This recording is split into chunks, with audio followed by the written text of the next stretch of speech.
নবীজির মেয়ে জামাই হযরত আলী রাদিয়াল্লাহু তাআলা আনহু ফজরের নামাজ আদায় করার জন্য মসজিদে গেলেন। এদিকে হযরত ফাতিমা রাদিয়াল্লাহু তাআলা আনহার গায়ে অত্যন্ত জ্বর। এই অবস্থায় ঘরের সমস্ত কাজ শেষ করেছেন। হযরত আলী রাদিয়াল্লাহু তাআলা আনহু মসজিদ থেকে এসে দেখেন ফাতিমা রাদিয়াল্লাহু তাআলা আনহা কান্না করছেন। হযরত আলী রাদিয়াল্লাহু তাআলা আনহু জানতে চাইলেন, হে ফাতিমা, তুমি কান্না করছো কেন? হযরত ফাতিমা রাদিয়াল্লাহু তাআলা আনহা কোনো উত্তর দিলেন না। তিনি আরো কান্না করতে লাগলেন। হযরত আলী রাদিয়াল্লাহু তাআলা আনহু কয়েকবার জানতে চাওয়ার পরে মা ফাতিমা রাদিয়াল্লাহু তাআলা আনহা কাঁদো কাঁদো সুরে বললেন, হে আমার প্রাণপ্রিয় স্বামী, আমি স্বপ্নে দেখলাম আমার আব্বাজান আমার ঘরের মধ্যে এসে কি যেন খুঁজতেছেন। ঘর থেকে বাহির হওয়ার সময় আমি পেছন থেকে আমার আব্বাজানকে ডাক দিলাম, আব্বাজান, আপনি কি তালাশ করছেন? তখন আব্বাজান বললেন, ও আমার ফাতিমা, আমি তো তোমাকেই খুঁজছি। এবং আরও বললেন, ও আমার ফাতিমা, আজকে তুমি রোজা রাখবে, সেহরি করবে আলীর সাথে, আর ইফতার করবে আমার দস্তরখানায়। হযরত আলী রাদিয়াল্লাহু তাআলা আনহু এসব কথা শোনার পর বুঝতে আর বাকি থাকলো না যে হযরত ফাতিমা রাদিয়াল্লাহু তাআলা আনহা আজকে ইন্তিকাল করবেন। এবার দুজনের চোখ থেকে হুজুরে পানি ঝরতে লাগলো।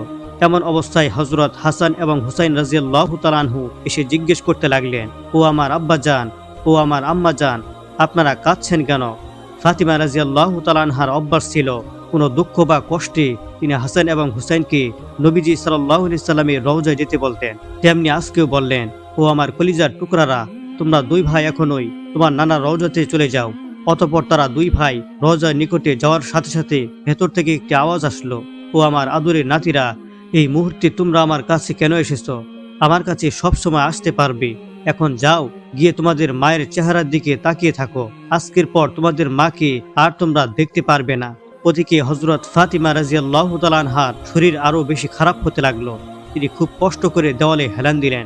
আর পরপারে যাওয়ার আগেই হযরত আলী রাদিয়াল্লাহু তাআলা আনহুকে তিনটি অনুরোধ করলেন। তিনি বললেন, হে আমার স্বামী, যেদিন থেকে আমি আপনার ঘরে এসেছি ওই দিন থেকে আজ পর্যন্ত আমি আপনাকে অনেক কষ্ট দিয়েছি। হে আমার স্বামী, আপনি যদি আমাকে ক্ষমা না করেন তাহলে কিয়ামতের দিন আমার কারণে আমার আব্বাজান অনেক লজ্জিত হবেন। তাই আপনি আমাকে ক্ষমা করে দিন। হযরত আলী রাদিয়াল্লাহু তাআলা আনহু বললেন, হে আমার প্রাণপ্রিয় স্ত্রী ফাতিমা, আমি তো তোমার যোগ্য ছিলাম না। তোমার আব্বাজান মেহেরবানি করে তোমার সাথে আমার বিয়ে দিয়েছেন। বিয়ের দিন থেকে আজ পর্যন্ত আমি তোমাকে ঠিকমতো খাবার দিতে পারিনি। তাই তুমি যদি আমাকে ক্ষমা না করো তাহলে আমাকে কিয়ামতের দিন কঠিন শাস্তি ভোগ করতে হবে। হযরত ফাতিমা রাদিয়াল্লাহু তাআলা আনহা বললেন, হে আমার স্বামী, আমার দ্বিতীয় কথাটি হলো, আমি চলে যাওয়ার পর আপনি আবারও বিয়ে করে নেবেন আপনার পছন্দ মতো যে কোনো মহিলাকে। আপনাকে আমি অনুমতি দিলাম। আর আমার সন্তানদের সপ্তাহে 2 দিন আপনার কোলের মধ্যে নিয়ে ঘুমাবেন। হে আমার স্বামী, আপনার কাছে আমার তৃতীয় অনুরোধ হলো, হাসান এবং হুসাইন যখন বালেক হবে তখন 2 ভাইকে আল্লাহর রাস্তায় দিয়ে দিবেন এবং আমাকে রাতের বেলায় দাফন করবেন। হযরত আলী রাদিয়াল্লাহু তাআলা আনহু বললেন, তুমি হলে নবীর মেয়ে, আমি সবাইকে খবর দিয়ে তোমাকে দাফন করব, এতে সমস্যা কি? তখন হযরত ফাতিমা রাদিয়াল্লাহু তাআলা আনহা বললেন, আমার কাফনের কাপড়ের উপর দিয়ে সবাই অনুমান করবে যে নবীর মেয়ে কতটুকু লম্বা ছিল এবং কেমন স্বাস্থ্য ছিল। হে আমার স্বামী, এর মাধ্যমে আমি আমার পর্দা ভঙ্গ করতে চাই না। হযরত আলী রাদিয়াল্লাহু তাআলা আনহুর সাথে কথাবার্তা বলার পর হযরত ফাতিমা রাদিয়াল্লাহু তাআলা আনহা উম্মে সালমাকে ডেকে বললেন, আপনি খুব দ্রুত আমার জন্য গোসলের পানির ব্যবস্থা করুন। উম্মে সালমা রাদিয়াল্লাহু তাআলা আনহা হযরত ফাতিমা রাদিয়াল্লাহু তাআলা আনহার নির্দেশ অনুযায়ী তাড়াতাড়ি করে গোসলের সবকিছু সামনে উপস্থিত করলেন। নবীর মেয়ে হযরত ফাতিমা রাদিয়াল্লাহু তাআলা আনহা মনের খুশিতে জীবনের শেষ গোসল নিজেই করে নিলেন। গোসলের কার্যক্রম শেষ হওয়ার পরে আসমাকে বললেন, আপনি আমার ঘরে কর্পূর ঢেলে দিন। এবার হযরত ফাতিমা রাদিয়াল্লাহু তাআলা আনহা তার বিছানায় শুয়ে পড়লেন এবং সকলকে বললেন, আপনারা সকলে বের হয়ে যান এবং বাহির থেকে দরজা বন্ধ করে দিন। নবীর মেয়ে হযরত ফাতিমা রাদিয়াল্লাহু তাআলা আনহার কথা মতো উম্মে সালমা এবং উপস্থিত সকলেই বের হয়ে গেলেন এবং বাহির হতে দরজা বন্ধ করে দিলেন। আল্লাহ তাআলার প্রিয়জনেরা তার সান্নিধ্য লাভ করার জন্য মায়াময় এই পৃথিবী ত্যাগ করে কিভাবে পরপারে যাওয়ার জন্য উদ্দীপ হয় তার অন্যান্য প্রমাণ হলো হযরত ফাতিমা রাদিয়াল্লাহু তাআলা আনহা। হযরত ফাতিমা রাদিয়াল্লাহু তাআলা আনহা পাক পবিত্র হয়ে তার কক্ষে শায়িত হলেন এবং কোন সময় যে তার প্রাণ পাখি উড়ে গেল তা কেউ টেরই পায়নি। এদিকে হযরত হাসান এবং হুসাইন নানা রওজা থেকে ফিরে এসে দেখে তাদের মা আর দুনিয়াতে নেই। হাসান মায়ের বুকের দিকে ঝাঁপিয়ে পড়ল এবং মায়ের চেহারায় চুমু খেতে লাগলো। আর মা মা বলে কাঁদতে লাগলো। হুসাইন মায়ের পায়ের দিকে ঝাঁপিয়ে পড়ল, মায়ের পায়ে চুমু খেলো এবং মা হারানোর বেদনায় হুজুর ধারায় কাঁদতে শুরু করলো। তাদের এই কান্নাকাটি দেখে আকাশ বাতাস সবকিছু যেন গম্ভীর হয়ে উঠল। হযরত ফাতিমা রাদিয়াল্লাহু তাআলা আনহার ইন্তেকালের পর তার খাটিয়া বহন করার মানুষ ছিলেন তিনজন, হযরত আলী রাদিয়াল্লাহু তাআলা আনহু এবং নবীজির চাচা হযরত আব্বাস রাদিয়াল্লাহু তাআলা আনহু এবং ফজল ইবনে আব্বাস রাদিয়াল্লাহু তাআলা আনহু।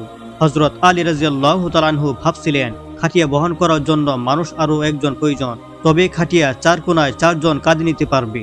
এমন সময় হযরত আবু যর গফারি রাদিয়াল্লাহু তাআলা আনহু এলেন এবং খাটিয়ার এক কোনা বহন করলেন।